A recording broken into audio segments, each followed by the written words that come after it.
pimpinan Bapak Adi yang juga ikut 2 kali pembahasan RUU Koperasi ini, sangat syarat kepentingan politik, kepentingan golongan.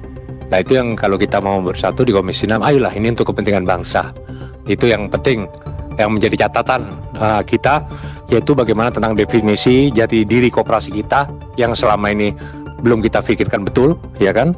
Penegasan ulang, nanti itu kan pembahasan di berikutnya, yaitu definisi koperasi, asas dan tujuan, ya kan? Tidak, selama ini kabur masih kabur. Koperasi dan perusahaan biasa ini kabur Pak, di dalam Undang-Undang 92 ini.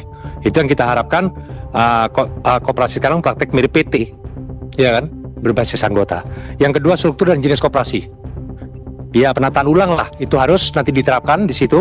Koperasi primer bagaimana, sekunder bagaimana, konsep APEK koperasi, Indo koperasi bagaimana, itu nggak jelas di sini, ya kan? Penempatan kerjasama antar koperasi juga nggak jelas, ya kan? Ekosistem koperasi lebih terintegrasi kepada apa ya?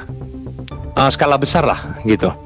Lalu yang ketiga, sistem permodalan, ya kan? Pengaturan lebih jelas, mau modal pokok, modal wajib, sumber pendanaan lain, ini perlu kita jadi catatan.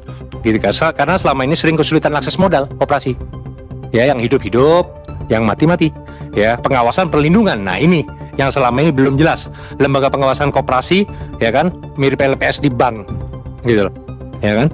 Tata kelola modernisasi itu penting sekali, restrukturisasi dan penyelesaian masalah koperasi nanti ke depannya, lalu peran pemerintah dan binaan.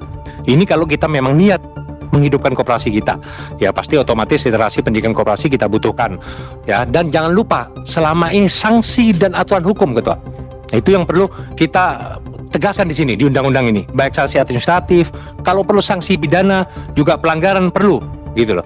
Nah itu yang terpenting, juga penyusunan besar-besaran aturan baru yang sekarang akan kita buat. Itu saya kira kita serius, kita jadikan satu visi misi tentang koperasi kita ke depan bagaimana. Bukan kepentingan politik, bukan kepentingan golongan, bukan kepentingan perorangan. Nah ya, termasuk karena berbahasa nanti anggaran. Dekopin selama ini anggarannya bagaimana, pertanggungjawabannya juga nggak jelas, ya kan? Nah saya kira itu, terima kasih Pak Ketua.